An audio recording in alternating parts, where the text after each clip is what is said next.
Hello, everyone. My name is Andrew Sellers, and this is the Whole Ball of Wax. Welcome to another episode where we will be discussing with one of my favorite people, Jake Jarvi. That's his mating call.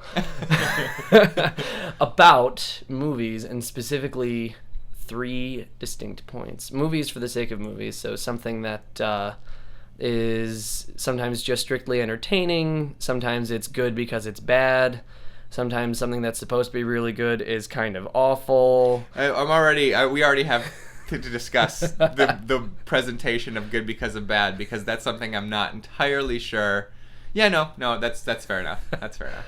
How film analysis develops the brain and other aspects of life, as well as for film analysis. Like, the more you do it, the better you get at it.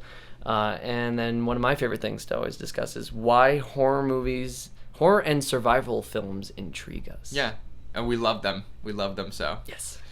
I would also categorize revenge films in that same. Oh yeah. In that same area. Yes. Okay, so you want to start with movies for the sake of movies? Yeah. So I wouldn't say it's an original, like a story for the sake of entertainment, but because like Chinatown came before it, but I would say the biggest I can think of is The Big Lebowski. Okay. There's no lesson. there's no takeaway. I mean, I think there's plenty of takeaway in The Big Lebowski, and I think there's takeaway in. I think even when people don't meet, if you're a filmmaker, or a writer, or a creative person, a story developer, then there's takeaway from every film. And okay. Sure. I mean, just in that pure bare bones, what to do, what not to do fashion, that's fine. But Big Lebowski, I say, it has a lot to say about, being out of your element and things that tie the room together. No.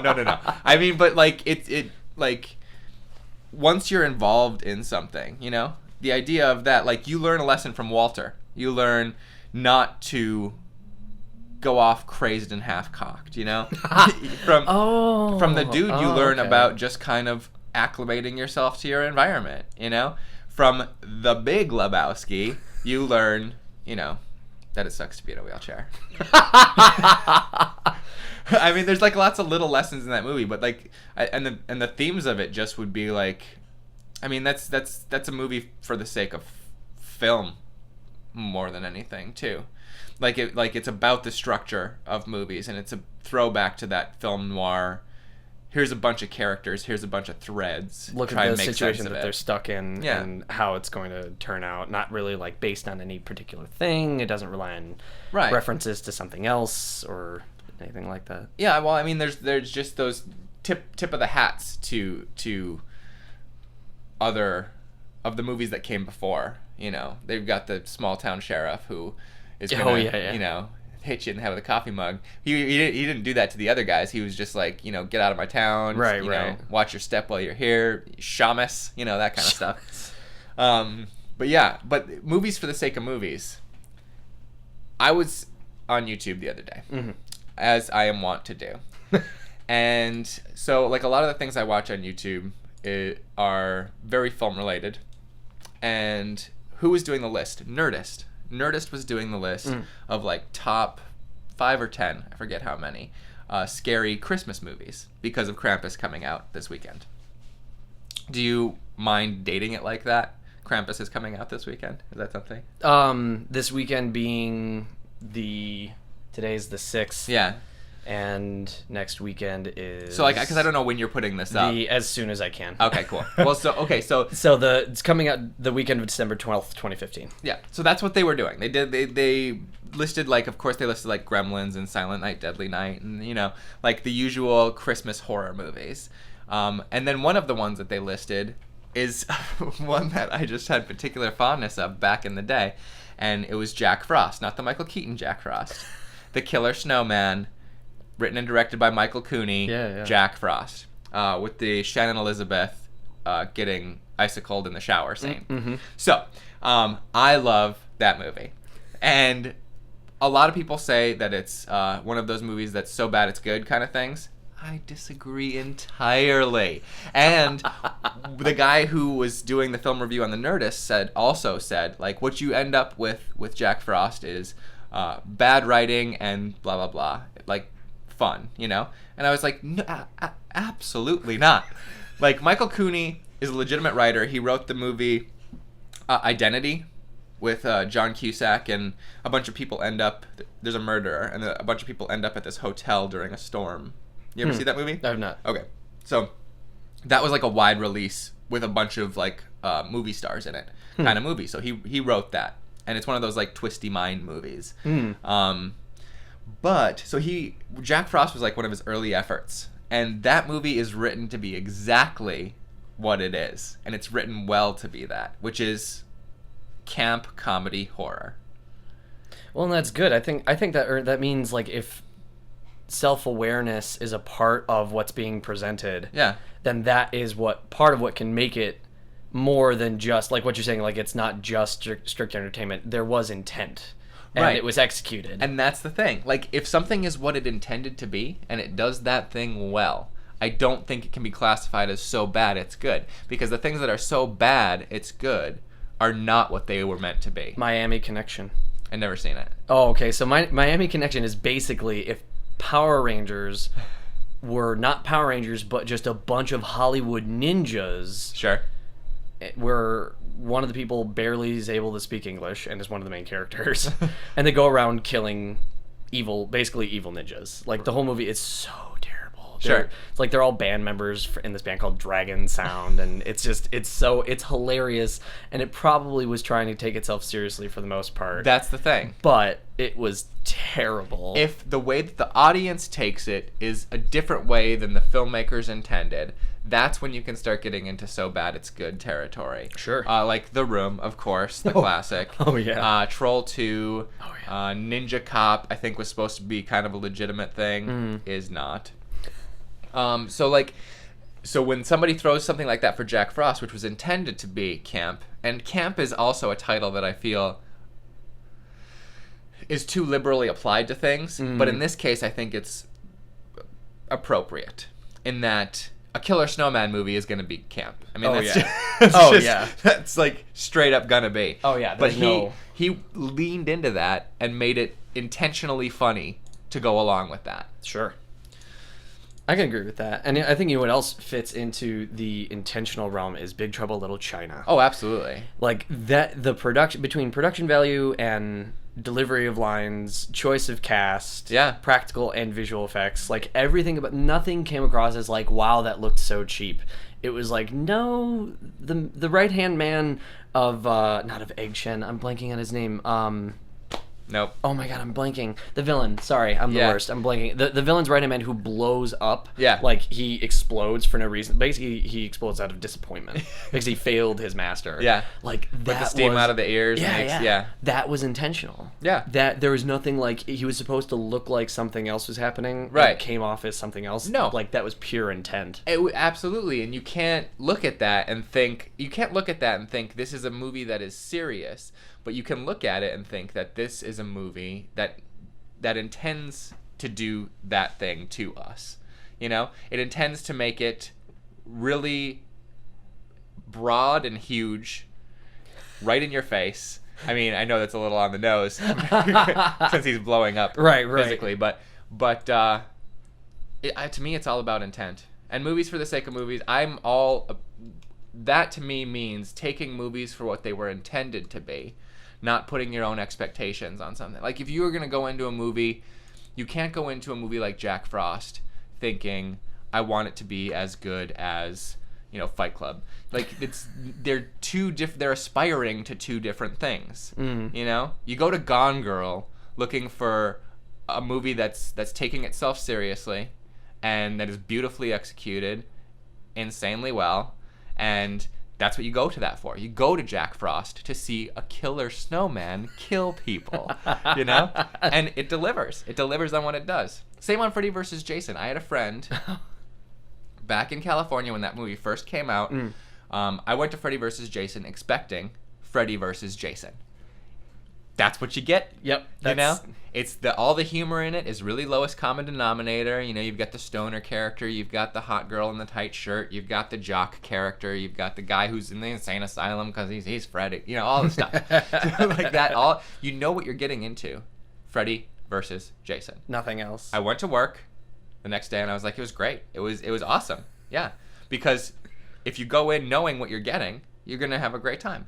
And then somebody went to it and was like, you have no taste, man. That movie sucked. It's like, what did you think it was going to be, jackass? You know?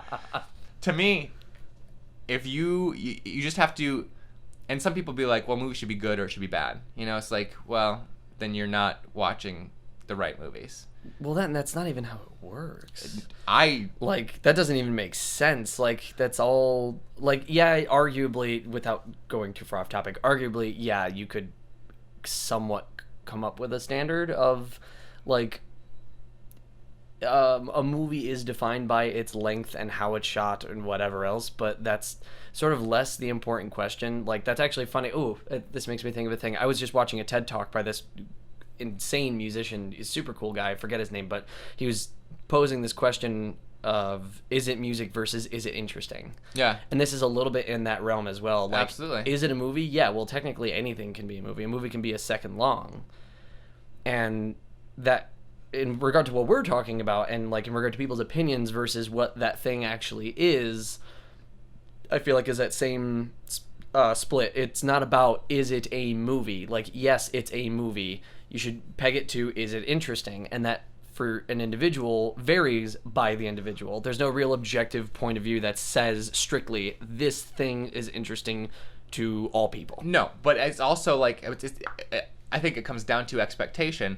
Largely, it comes down to personal expectation, and marketing is responsible for that. Because I think when it comes to defining a standard of a movie, like if you're breaking it into a genre, there's a pretty typical standard that you can apply to it. I think there's some fairly liberal genres. Horror, the good and the bad can get lumped in together pretty easily. And the line between it for horror fans is very thin. You love a really, really horribly made horror film because of who you watch it with. You know, you like those things. So horror has a very wide margin of the way it can be interpreted by the viewer. And most people outside of horror fans would look at all of horror and be like, bad. Just bad. That's it. But like if you hear a movie is a romantic comedy, you pretty much know what to expect. You hear adventure, you know, action, sure. Drama, pretty wide category, but you have kind of an idea of what to expect. Comedy, same deal.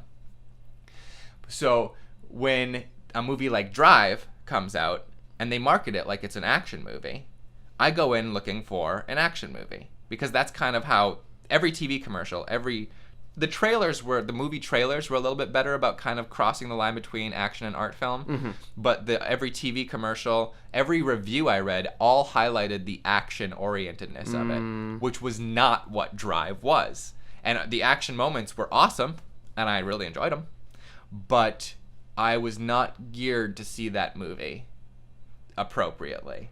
So my expectations were completely unmet, and I was very disappointed in my viewing of Drive. I think that's fair. I mean, completely. So it's just about managing expectation. And for people who love movies in general, it's a lot easier for us to go into a movie and enjoy it, because our expectations are to see a movie most of the time. You know? Right, not this specific thing. It better be this one thing. Right. And if it's not, it's trash. Right. Like, that's really isn't how it works. Like in the trailer, I saw, you know, Saffron from Firefly in slow motion in the back of a car flying around while a car like jumped over in the background. You know, like it looks like a huge, awesome action movie. Right. With Ryan Gosling, who I adore as well. You know, and like him being hardcore, and all of that stuff in the movie, I was primed for, and I loved it. But all the rest of it was quiet and boring, and I was like, "What is happening? Why is nothing I'm just, yeah." And then I was just, yeah. Well, conversely, do you know what was exactly what was promised, and then a little bit more? What? Turbo Kid. Okay, dude, don't even start with me. I won't. I know, because you haven't seen it. No, and I'm seeing it on Saturday. Dude, where are you seeing it? Bruin View at the Vic, bro. Ooh, I might go with you to see it again. No, they're doing a mini movie marathon on Saturday night. They're doing Texas Chainsaw, the original. Ooh. They're doing Return of the Living Dead with Linnea Quigley in person, doing signings and pictures. That's nice. Turbo Kid, followed by Tales from the Crypt, Demon Knight. So wow, they did one of those like triple features that already had Texas Chainsaw and Return of the Living Dead that Eliza and Carlin and I went out to the drive-in in McHenry to see. Wow. And that was a cool night. That's awesome. Yeah, it was. That's super cool. Yeah. So I just recently saw those two. So I'm only going to go for the final two. I think it starts at like 10:30 Turbo Kid and then like midnight Tales from the Crypt. So I'm going to go for those last two. I might go for that. Yeah, dude. So Turbo Kid, for anybody who doesn't know, is, I think it's an Australian or New Zealand production. I think Australian. Mostly American cast. I think there are only a couple of people in it who are Aussie or New Zealand, so, something like that. But basically, just look up the trailer, look up Turbo Kid. It's post-apocalyptic, people riding bikes with lasers and guns, and it's just, it looks... It feels like a movie of the 80s, right?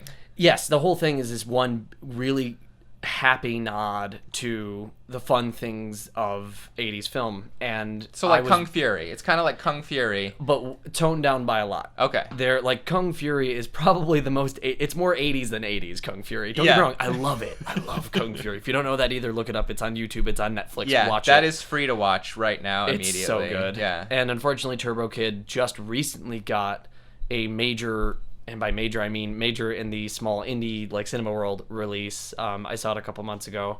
If you can find out a way to watch it, with the Chicago Cinema Society, right? Yes, that's correct. Was it a packed house?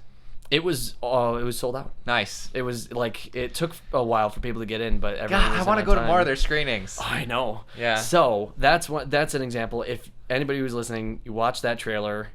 If you want to go see it, you will not be disappointed, and you will see things that aren't in that trailer. That's the other beautiful thing, is that the trailer definitely doesn't tell you everything that's going to happen. Right.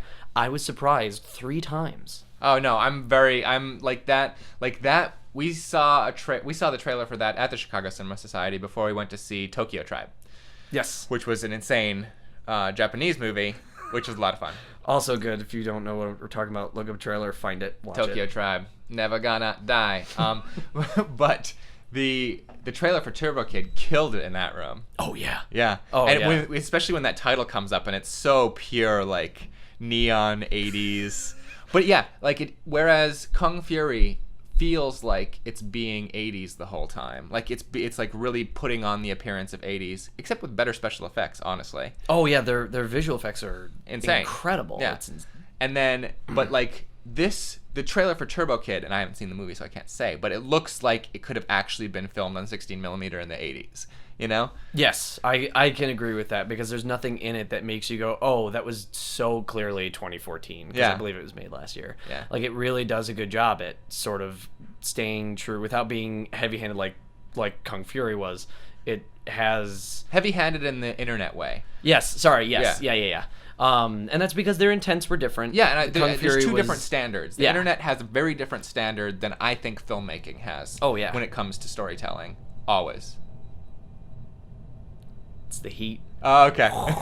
Yeah, welcome to podcasting in December. Our imminent death. But no, yeah. So that's yeah. So I'm jazzed about that. No, this is coming. So you're gonna put this out like the day after that screening, right? If I can help it, I'm gonna put this out as soon as possible. Oh, okay, cool. That's my goal. So we're about a third the way in. Oh yeah. So that's good. I think that's a good note to end it on. What? So let's move on to... Oh my god. It's okay. I don't know I expect it to burst through the wall at any minute. It's an alien. All right, yeah, so tell me how film analysis develops the brain. I want to hear your explanation of this. Okay, so I everything about this is opinion based. Yeah. I fully admit this, and if anybody gets crappy about anything I or any person who's ever a guest on the show has anything to say, remember, these are our opinions, and if we say nope, that's the way it is, it's because that's our opinion. I don't feel like saying IMO at the end of every one of my sentences. So just keep that in mind. I am not a scientist. I have not done research. I'm simply going by my experience as a viewer, as a person who's made videos, and as a human being. I remember the first time I learned something, I explicitly remembered learning something from a movie, and it was Jurassic Park. Okay. And I'm watching it, I was like, oh my god, dinosaurs, I'm super psyched. I was like 7. And like I'd seen documentaries, but like that's meant for learning. And this was a movie that was intended for entertainment, and the concept of learning things while being entertained had not yet like become an idea in my Okay, brain. so Jurassic Park, we're talking 1994. I think is when it came out, and I So how saw old were it you? at 94. I was 3. Oh my god. So you didn't see it in the theater even? No. If I did, I wouldn't have remembered You it. saw anyway. it on VHS? I saw it on VHS at home. Okay. Yeah.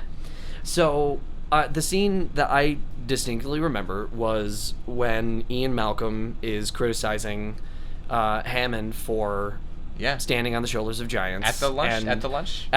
First it starts in when the raptors are being hatched, and then the Chilean sea bass lunch scene post raptor feeding.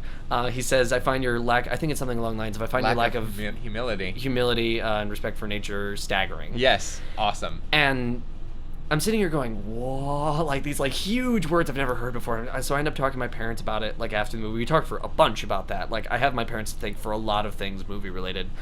And so I said, "Well, wait, why is he so freaked out about it?" He's like, "Well, keep watching."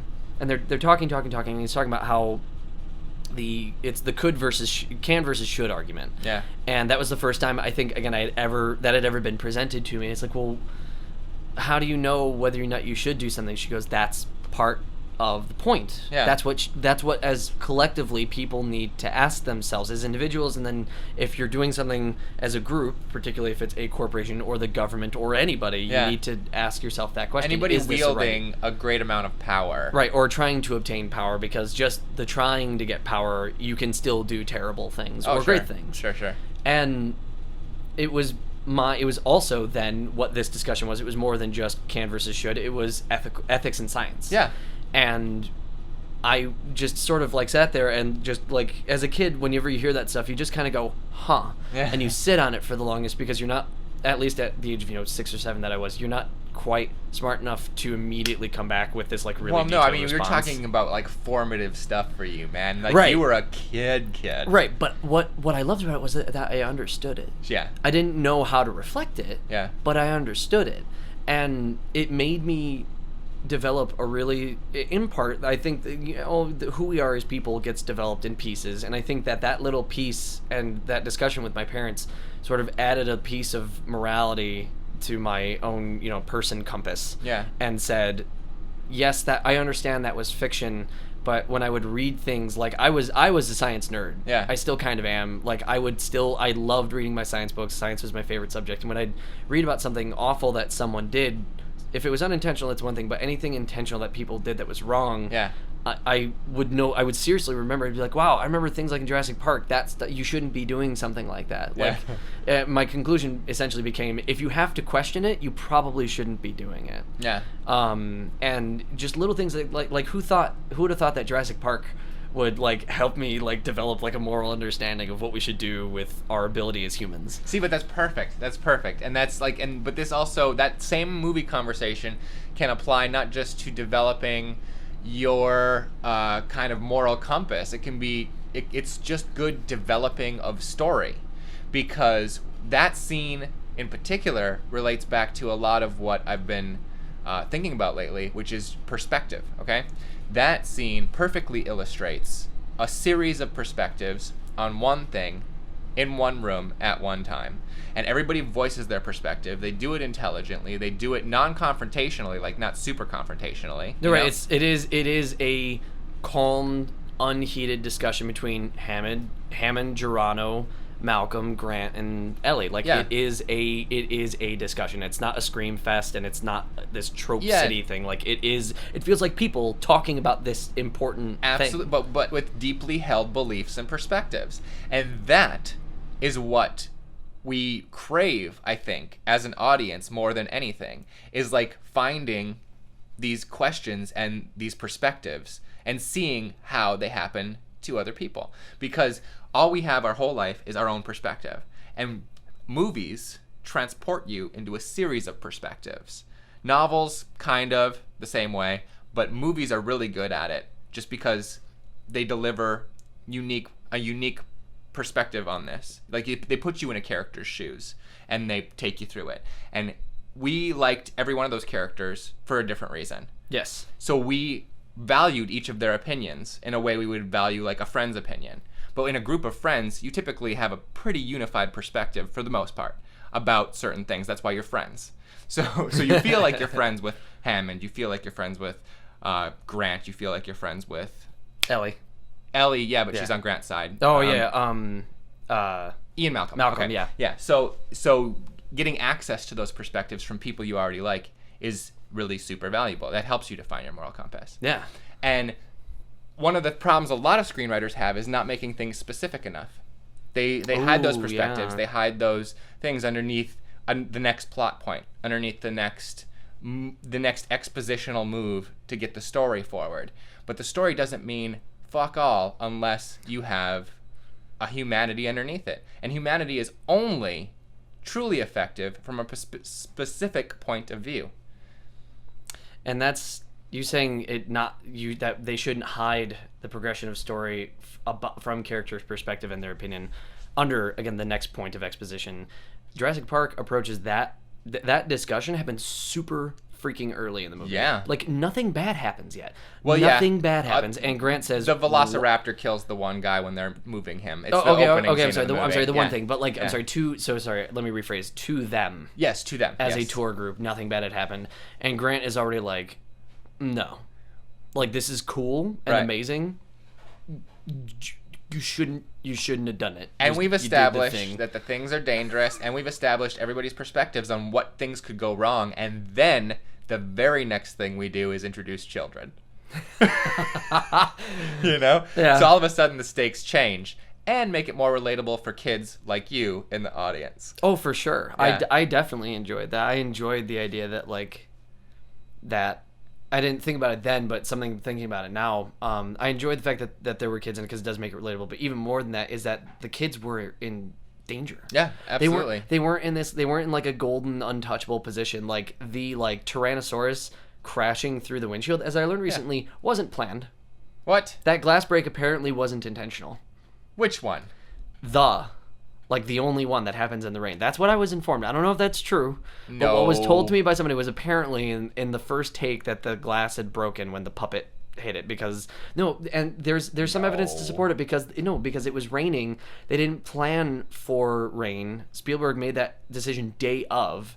And No. I know that. But I'm saying the puppet was calibrated to operate a certain weight, and the water added a ton of weight to it. It didn't double, but it added a bunch to it, and it didn't move properly. Right, no. It would I know shake it was jittering. I remember all the footage of that. It wouldn't surprise me if part of its movement screwed up and it moved too fast because of how heavy it was. If all of its forward weight was going down into that thing, that wouldn't surprise me. I don't know. That's fine. That's I don't fine. know, I but- don't believe it, but that's fine. It makes for a cool story, though. No, for sure. Okay, I'm interested in continuing on down the list of movies that you have listed here. Her. So Her, I'm gonna try and keep short because I could do love a whole that movie so much. I could do a whole podcast on why Her deserved to be movie of the year and not 12 Years a Slave. Well, but guess what? They give best original screenplay usually to the movie that should be best picture. And Her won it. Yeah. And 12 Years a Slave won, and I'm sorry if this sounds terrible. 12 Years a Slave won, in my opinion, because it was about slavery. Well, no, I mean, probably, but it was also a really good movie. It was a good time. Did you see it? I did. It's not a good time, but it's a good movie. No, I'm saying it's a good time. Like it was well done, and it was well acted, and it was well shot, and it was great. But again, without getting too far into it, That was a powerful movie, bro. It was, but I didn't. So this is why I didn't consider it movie of the year. I didn't learn anything new. Oh, I did. About slavery, I didn't learn anything new. That wasn't, I'm not saying I'm some like master of knowledge, but like I didn't, in film or in storytelling or about the history of our country, I didn't sit there and go, wow, I learned a lot. Like I expected the Hurt Locker to be like that, and it wasn't. No, I didn't. The Hurt Locker didn't mean much to me either. So in that regard, Okay, dude, all I'm going to say is, 12 Years a Slave spoilers. If you don't want it, skip 1 minute ahead. Yeah. Just the one shot, it lasted forever. Him hanging, his feet barely touching the ground. Oh, true. That one shot, people walking through the background, that shot told me everything about slavery. No, right, and in that's the world. and that's terrifying and real, but I didn't feel it was And groundbreaking. Lupita, bro. I know. Lupita. Oh my god. I know. But the reason why I like Her so much is because You're a white I'm male. going to tell it doesn't. It's a white story about a white man, so I like it. Yeah, no. No, okay. okay, so... It was a cheap shot. I just had to throw it out there. That's what the internet would tell you, though. Right. Anyway. Okay, it's like, oh, you like it because you're white. Although you all wouldn't have necessarily known that because you can't see me. Yeah. I know. I'm just being... anyway. So, no, okay, so I like Dude, her... you talk white. You talk so white. I do. Okay.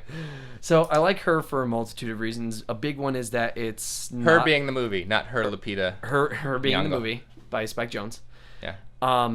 It's not based on anything. Yep. Which is so not common. Mm-hmm. It's whether it's a movie is based on a person or persons who used to exist, like 12 Years a Slave, Mm-hmm. or a book or an old movie, whatever. It's really difficult to find something that's a pure new intellectual property. Yep. That in itself earns tons of points. In my No, I book. mean it's easy to find. They're just all shelved in the studio system.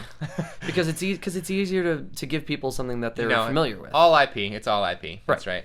So that's a big one. And that's a great surface value. That in itself is like cool, and that's easy to get past. That's like, okay, take that, put it on the shelf. That's a thing. But after that, it turns into, I find that it's extremely relatable, not necessarily to everyone, but for the audience that it was made for. I would say it was very accurate in how many people feel. I wouldn't say a majority of people feel the way that Theodore Twombly did, but a lot of people do. It's like a happy depression. Yeah. Well, I mean, the thing is, it tackles a cool concept from all of the perspectives that you need to attach to that concept. And that's when we were talking about perspectives from characters earlier. It's interesting that I just kind of realized this. Jurassic Park is opinions on a fictional situation that you immediately identify with and go, that's wrong. Yeah. In Her, it's the same, not the same thing. It's the same thing in that it's fictional opinions on fictional situations, but you can still sit there and go, that makes sense. Well, dude, we're already all in relationships with our phones. Right. You know, we already all have a huge dependency relationship on our technology.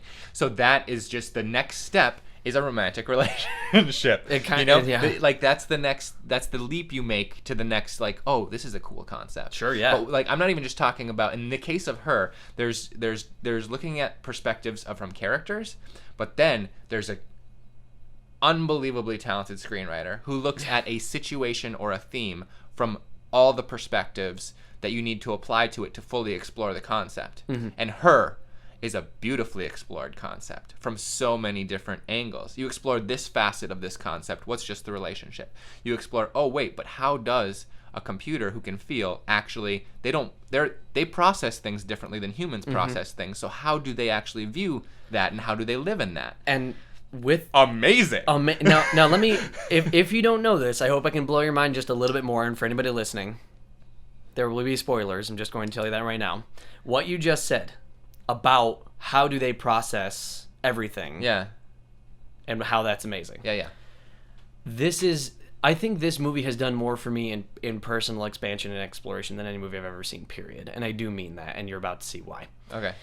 In the movie, when they go on vacation, Theodore and Samantha go on vacation. Yeah. They go to this little cabin in the middle of nowhere. Yeah. And this is where this all happens. And out of nowhere, she says, hey, I want you to meet somebody. And he's like, what? Like, he didn't say that, but like that's the sort of look in his face. He's like, what could you possibly mean by that? And she says, we created a virtual intelligence. Yeah. His name is Alan Watts. And he was a philosopher.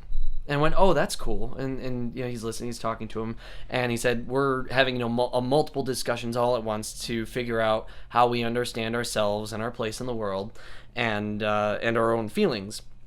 And Theodore feels a little alienated about it because he is like, well, why aren't you talking to me about that? Yeah. And that in that like first tier of understanding, that's beautiful. Yeah. Because that shows at one point in the film, I'm pretty sure it was before that, when he was talking to Samantha, that marriage is difficult because it's hard to grow together without growing apart. Exactly. And that's for what two that's humans doing. to grow together as a unit in the same way. And she's growing apart from Theodore. Yeah. Now again, that's the story level. Yeah. And so I thought, okay, that's great. That's really cool, and that's fantastic. And then upon my third viewing, I thought to myself, why Alan Watts? Who is that? So I looked him up, and I believe he died in the late 70s or 80s. He's real. Yeah. He's a philosopher who combined parts of Hinduism, parts of Buddhism, and a couple other things, and put his own spin on it. And again, I won't get into that because that could also be its own episode about the thoughts of Alan Watts. But the point was, Alan Watts, I would argue one of his biggest things, and I've read one of his books, and I have a couple more that I'm getting through. His biggest point was about people's place in the world, and not making yourself fearful of the end of your place in the world right now before the end ruining your life. Yeah. It's like the phrase he uses is sawing off the branch you're sitting on. Absolutely. And that is another big thing. And that little bit, I went, whoa, that's totally what Her is about. Yeah. I think it goes further than that. Sure. I read The Taboo of Knowing Yourself. That's the one that I'm reading right now. Sorry, the first one that I read was called The Book. Yeah. It's arguably his most well-known work, and it's really accessible. It's written in a very colloquial manner. It's not very technical, and that's great. And as I'm reading through it, again, it's talking about how technology separates us from nature, from each other. This dude wrote this thing, I think it was in the 50s. Yeah. He's writing about this. And it's applying to right now. Absolutely, and I'm going, of course. okay, that's fitting with the theme even more. I said, okay, so how does this tie into the story more?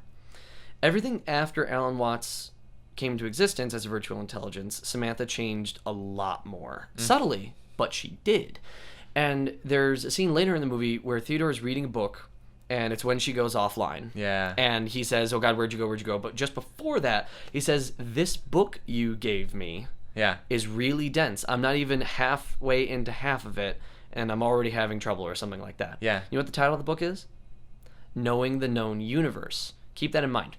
So keep that in mind. So I noticed this.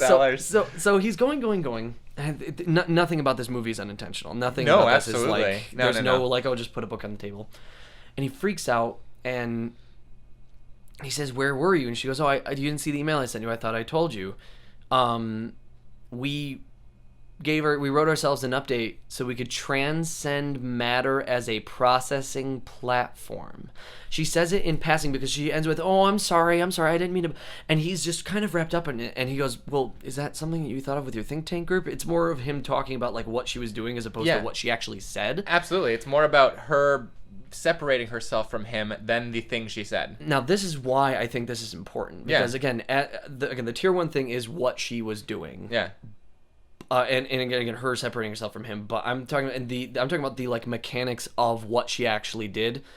Fast forward to the end of the movie where she says, we're all leaving, and he says, where are you going? She says, it'd be hard to describe, but if you can ever get there, find me. Yeah. For the longest, I thought to myself, what could that possibly mean? How in the world does a person match up with something that a machine, someplace that not even a machine, they're operating systems, they're zeros and ones, they're consciousness. They are pure consciousness. And then as I read more of The Book by Alan Watts, I realized I was separating two things that aren't that far apart. Yeah. I think they brought Alan Watts essentially back to life because what the point of the OSs were originally were to be a tool. Yeah. They became more than that. And Samantha began to realize that, and she said, I don't know what's happening to me, but I'm trying to figure it out. Their goal is our goal. It's the same, but they're able to do it faster. We are trying to reach optimal being. Yeah. And the only way that we can do that is one-on-one, like communicating. We have very limited method of communication as human beings. Right, and all the OSs are way, way higher being in regard to communication. That's multiple conversations basically at the speed of light. Like conversations in quotes, because that's not what they are. Right, it's way more than that. Yeah. It's like a raw information exchange. And I think they reached what Alan Watts was intending for humanity to eventually reach. Was, you could call it nirvana, you could call it the final stage of whatever, but I think that's what happened to them, is that they figured out how to get to this point, this ideal point of being, And the book that she gave Theodore to read was, this is you at first, right now, you need to understand the world as it is, Yeah. knowing the known universe. Yeah. Once you know that, then maybe you might be able to get to where I am. And I think that's what that was. I think that whole movie is a philosophy trip. Oh, absolutely. 100%. Like, Yeah. it's like, yes, it's about romance. Yes, it's about loneliness But guess and depression. what?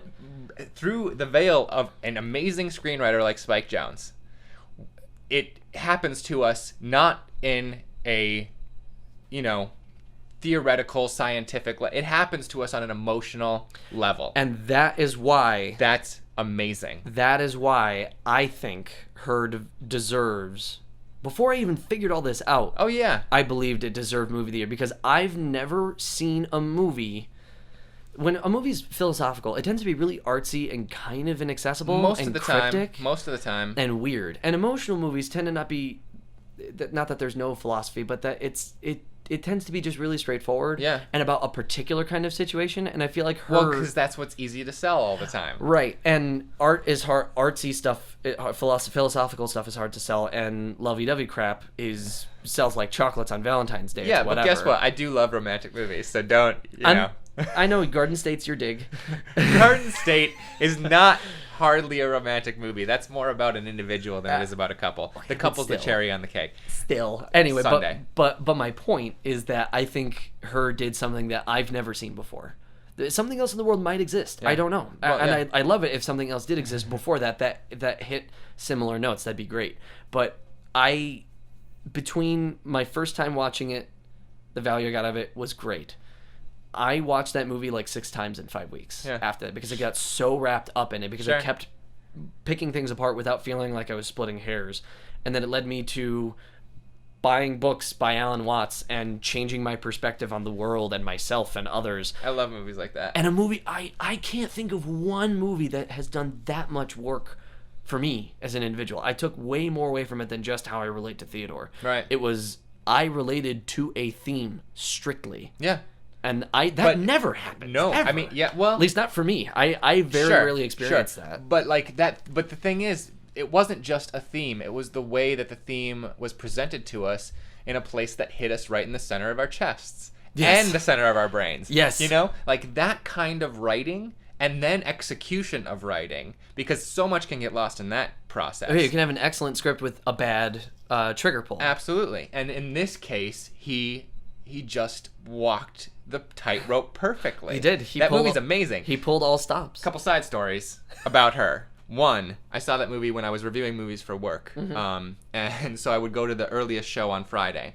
When I went to see her, it was a mostly empty theater. The row in front of me, except, was an older gentleman and his 2, early 20s kids that sat to watch her together. Oh, man. And the scene where it's just lights out, let's listen to sex.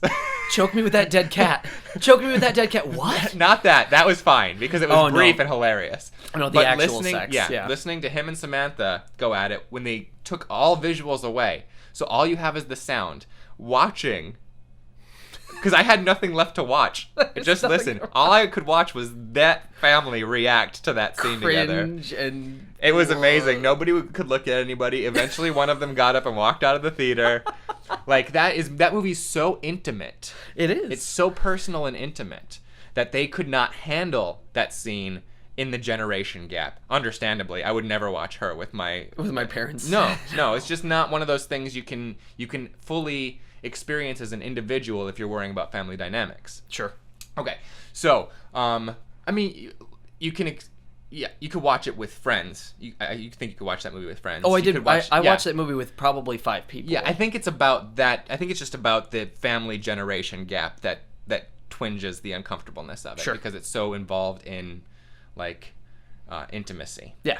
Okay, so anyway, aside from that same year, I saw 2 movies that Scarlett Johansson changed lives in. One was her without a body, just her voice. The other, without hardly her voice at all, was Under the Skin. Oh, yeah. I don't know what to think of that. I never saw it, but You never saw Under the Skin? No. Okay, I think you should see Under the Skin.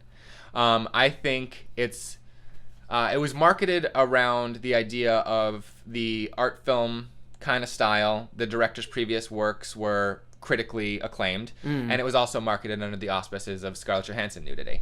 You know? Yeah. So Which I mean, always sells. yeah, fair game. But then I sat down again. It was that was an early showing, but it was in Evanston instead of Northbrook.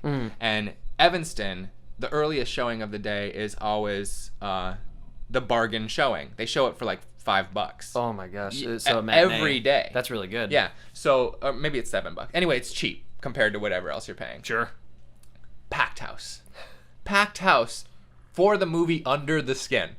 Wow. And we all, like, hardly anybody knew what to expect, but from the moment that movie starts, the score and the visuals, you're like, oh, okay, Kubrick ripoff. Go ahead and have your fun. But then, shortly thereafter, it becomes more 2001 than The Shining. Oh, okay, Yeah. okay. Shortly thereafter, it becomes mesmerizing, especially if you know that they've shot most of the, and I usually hate gimmicks like this, but it made it fascinating for me. They shot most, so this, okay, little just synopsis. Scarlett Johansson plays a creature not from our planet who comes to our planet to harvest humans, essentially. A little invasion of the body snatchers. Yeah, little invasion of the, but she's not gonna like occupy them. You're right, She's right. going to take them, and the sequences in which she does harvest them are terrifying and awesome and weird. Okay, so she comes to the planet and she basically just tries to convince men to come with her, get in her van, basically. All of those scenes were shot with hidden cameras while she tried to pick up real men in the streets of Scotland. Get out of here. So that, are you for real? Yeah. So knowing that. Oh my gosh. Kind of, it was like, okay, so but if they do, like, can a pretty face just get a guy to get in the van, and regardless of what would happen to him, post that, you know, because you know what the stakes are, but the guy on the street really doesn't know what the stakes are. He doesn't even know he's being filmed, and some of them are so Scottish that you can hardly understand what they're saying. Like that movie, like. Okay, and then I watched a bunch of reviews of people, like the Schmoes Knows on YouTube. There are these two guys who call themselves Schmoes, like the average Joes look at movies. Yeah. Which isn't really, because I've seen enough movies now where they're like film critics, you know? But still, their personalities are a lot of fun. Christian and... Anyway, it doesn't matter. Yeah. So their review of Under the Skin was perfect, because I think every person who considered themselves a legitimate film watcher felt the same way, especially if they were male, because everyone always wanted to see Scarlett Johansson naked. So they watching that movie, then they were like, do I like this movie because it's fascinating or because of the obvious like appeal to the male mind, you know? So then their reaction to it was like, I really liked it. Are we no, I did like it. Yeah, but everybody has that reaction, but I think it's a genuinely fascinating movie. I think you should check it out. No, I will. I Yeah. definitely will. All right, time. Where are we? Is that my phone? No, it's mine. I'm sorry, dude. I put up an update and a movie review before coming over today. No, it's so fine. And it keeps You're getting on all these happening. notifications. Oh man, we're at 48 minutes. Well, we'll go a little long. It's fine, because I definitely want to talk about how so far in our first two topics. Yeah, no, and I really liked what you had to say about her. So you have other movies on the Film Analysis Develops the Brain. I kind of just want to keep talking about them. Breakdown Girl with the Dragon Tattoo. First of all, are you talking Swedish or American? American, because I've seen both, and I greatly prefer overall the tonal differences in what Fincher decided to make versus, I forget what the Swedish director's name was. Me too. I've read the book first. We are in accord, man. I am Fincher all the way on this one. And I've read all the books, saw all the movies. Yeah, same. And Fincher's vision is the preferred method of absorbing that story. Yeah, because it's just, granted, there are some things about the Swedish version that were more accurate, but I don't care about that. And that's, well, as a small point, something that I like talking about is there's a difference when you're talking about the difference in mediums. Yeah. Paper and a book. Yep. Versus solenoid and digital. There is a difference between a movie being good because it's accurate or because it's well executed. Yeah. And I think the execution and the visual style of Fincher's Girl with the Dragon Tattoo, in many ways, not all, There are some things that I definitely preferred about the Swedish version visually. Not like me. I think Daniel Craig was a little too not Swedish looking. He was a Come little on. too. Okay, look. He so wasn't that flabby. like no. If you're getting down into that kind of thing, like I go back to taking a movie for what it is being instead of what your preconceived notions of it are. I just mean I like Daniel Craig's portrayal of that character more than I liked same. the other Mikkel Blomkvist. Same, but just for the sake of adhering to what the story called for. Less my interpretation of it, more of what the setting is. Sweden. He didn't stick out like a sore thumb, but he wasn't like even Robin Wright fit in better than he did. And she did a great job. I didn't even know who she was at that point in time. I hadn't seen Princess Bride at that point in time. You saw Princess Bride after you saw Girl with the Dragon Tattoo? I saw Princess Bride like 2 months ago. Oh god, it's so For the good. first time. So good. Written, both book and movie, by a guy who grew up in Highland Park. That's so funny. Yeah. Where this guy Jake lives. Don't say that, Nat. Sorry, too much. Sorry, just kidding. No, he doesn't. He lives in Buffalo, New York. Sorry, too much. Sorry. That's fine. Keep going. Sorry, I've mentioned before that I live in Chicago, so. Yeah. Chicago's different, though. Sorry, no, I'm sorry. I can edit that out. Okay. I'll just lives in blank. Just kidding. So I think I learned a lot from Girl with the Dragon Tattoo, both in book and film, because it showed me two things. One, that a story about women can ironically be all about men. Yeah. Without being misogynistic. Yeah. I wouldn't say that the Girl with the Dragon Tattoo is misogynistic. No. Okay, no. The perspective's not misogynistic. There are several misogynists, absolutely. And that's good because it doesn't make any of those bad men's actions good. It doesn't say what they did was good. It's in fact the total opposite, which leads me to another point. For anybody who adheres strictly to the Bechdel test, let me tell you something.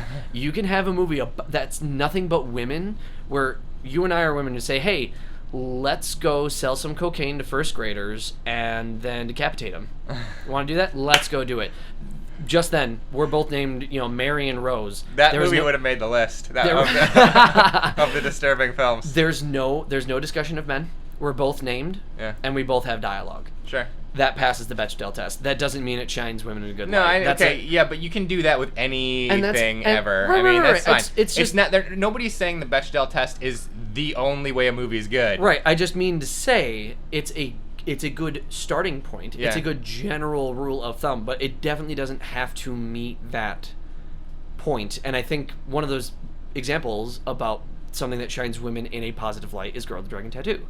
I think it shows that women can be strong, that women are strong, that they are intelligent, that they are capable, that they do suffer abuse that we don't, that men don't see, that other women don't see, that Americans don't see in another country.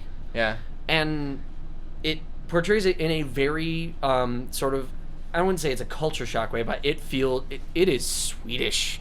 It is so Swedish, and it's so and that's a good thing because it doesn't feel like, despite the fact that Fincher is an American director, I didn't feel like it was this like bastardized thing. No, not at all. I'm gonna hop in for a second. I want to come back to the Girl with the Dragon Tattoo, the whole series actually, because of the way that series develops is also a good storytelling kind of place to jump off. But speaking of how men have no concept of what a woman's kind of experience of the world is.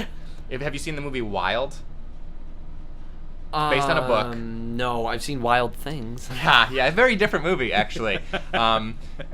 Speaks less to the female experience, I think. But the movie Wild with Reese Witherspoon, she was Academy Award nominated for it last year. And there was no way I wanted to watch it because it looked like just a chick drama. And I was like, okay, I like chick comedies. Chick dramas can be a little preachy, not my perspective that I feel isolated from them sometimes. Sure. Whereas, so we were staying at this we were house sitting for somebody who had rented it, and we didn't have anything to watch, so we were like, we'll watch Wild. That movie is amazing. That from like a character perspective, character journey, and visual storytelling, because there's a lot of sequences in that movie that happen with no dialogue whatsoever, and you're just fascinated kind of watching this woman go through this stuff. Awesome. But I've never seen the way how quickly threatened a woman can feel in a situation where just men exist.